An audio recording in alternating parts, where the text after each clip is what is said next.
You just can't get grass to grow in that one spot because there's too much shade. We're going to show you how. I'm here at Nix's Seed and Hardware with Cody. Hey, Tammy. Cody, why is it so troubling to get grass to grow in shaded areas? Sure. So the reduced sunlight is the biggest thing. When you don't get enough sunlight coming in, that grass doesn't get the nutrients that it needs. It doesn't get to grow like it should. So some grasses do better than others in the shade. Can we tell which ones are doing okay and which ones aren't? Yeah, so if you've got a grass that's not doing good, you'll normally notice it to be pretty thin or spindly, where it gets like kind of long, but it doesn't really get wider bladed.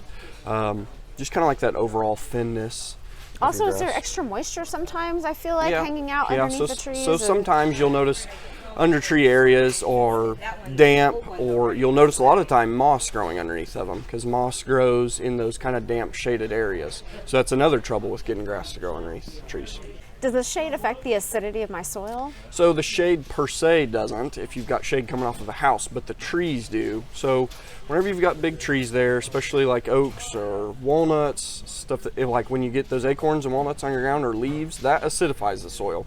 So when the soil gets more acidic, it is harder for that grass to grow. So lime is usually the best thing you can do underneath your trees. It will raise your pH, make it less acidic, make that grass easier to grow.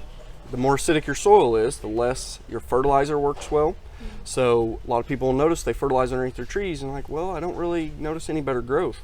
Probably needs to be limed, because that fertilizer gets, we call it, trapped in the soil. Well, and then in the end, do you need to fertilize more, or just when not you put necessarily lime, more? You still want to do a good fertilizer, something high in phosphorus. Our Magnum Plus is a really good fertilizer. The lime just helps kind of free up some of that fertilizer that's stuck in the soil that doesn't get used. And then I know pH is a big problem. Is disease equally a big problem in the shade? So we do see disease underneath trees sometimes if you get areas where it holds some moisture. So spraying a fungicide is kind of a good idea, or a granule fungicide. I've got those too. It's not usually as big of an issue as the soil pH though. Now, does this affect how I should water, how I treat that? So we always recommend to water less often, heavier, and it's definitely more noticeable underneath trees where you're trying to soak that water down into the soil and not just water up top, because that's what keeps it damp and that makes the disease spread more.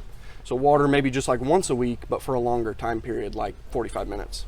All right, and then are there certain kinds of grass seeds that work better? Yeah, so the Shade Master 2 is what we sell. That's my best mix for the shade.